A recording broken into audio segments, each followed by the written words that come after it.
Halo teman-teman, ketemu lagi sama aku, Tazkia.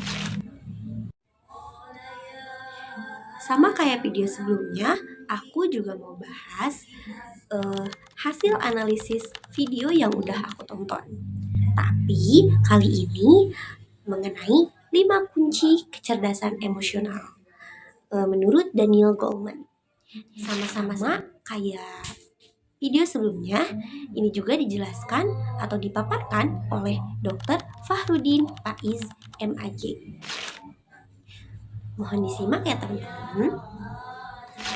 Sebelum aku kasih tahu apa aja sih 5 kunci kecerdasan emosional, aku mau bilang kalau video Dr. Fahrudin ini tuh menurut aku mudah banget dipahami, jelas, singkat, terus contoh-contohnya juga nyambung banget sama kehidupan sehari-hari. Jadi gampang buat dimengerti sama penonton atau pendengar.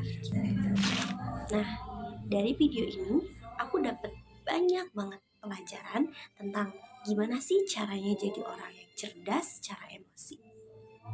Oke, menurut Daniel Goleman ada 5 kunci utama kecerdasan emosional.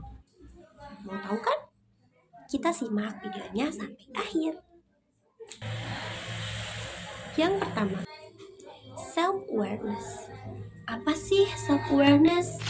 Self-awareness itu kemampuan untuk mengenali diri sendiri dari emosi yang dialami atau yang dirasakan. Misalnya, kita tuh mudah banget, kita tuh sadar kalau kita tuh mudah atau gampang banget tersinggung sama tipe-tipe orang tertentu. Artinya, kita udah punya kesadaran diri.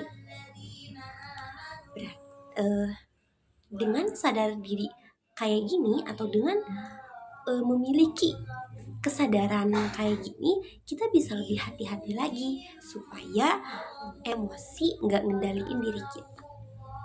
Yang kedua, self-regulation. Self-regulation ini tentang gimana kita ngontrol emosi. Contohnya, waktu lagi kesel sama temen, tapi kita milih buat sabar dan gak marah. Itu tandanya kita bisa ngatur reaksi kita. Kadang hal ini susah banget, tapi kalau bisa ngelola emosi negatif, artinya kita udah melatih kecerdasan emosi. 3. Motivation. Orang yang cerdas emosinya bisa memotivasi dirinya sendiri tanpa harus nunggu orang lain nyemangatin. Misalnya, kita tetap rajin belajar bukan karena disuruh atau mau hadiah, tapi karena kita tahu itu penting buat diri kita sendiri. Yang keempat, empati. Ini kemampuan untuk ngerasain apa yang dirasain orang lain. Contohnya, waktu lihat teman sedih karena gagal, kita bisa ngebayangin gimana rasanya di posisi dia. Jadi, kita nggak asal komentar atau ngejudge orang itu. Yang kelima, social skill.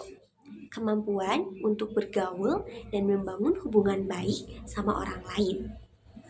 Orang yang punya social skill yang bagus biasanya mudah diterima di lingkungan manapun. Bisa diajak kerjasama dan nyambung kalau diajak ngobrol. Oke teman-teman, kelima hal tadi itu penting banget buat ngelatih kecerdasan emosi kita. Karena orang yang cerdas secara emosi bukan cuma bisa ngatur perasaan, tapi juga bisa bikin hubungan yang sehat dan positif sama orang lain. Jadi segitu dulu hasil analisis video yang udah aku tonton dari Dr. Fahrudin Faiz. Menurut aku, pembahasan tentang 5 kunci kecerdasan emosional itu penting banget buat kehidupan sehari-hari. Apalagi nih, buat kita yang masih belajar atur emosi dan cara berhubungan baik sama orang lain. Apalagi kita kan masih mahasiswa yang bisa dibilang baru-baru. Semoga dari video ini kita semua bisa jadi pribadi yang lebih peka, lebih sabar, dan bisa mengontrol diri dengan baik. Makasih yang udah nonton dan sampai ketemu di video selanjutnya. Bye-bye.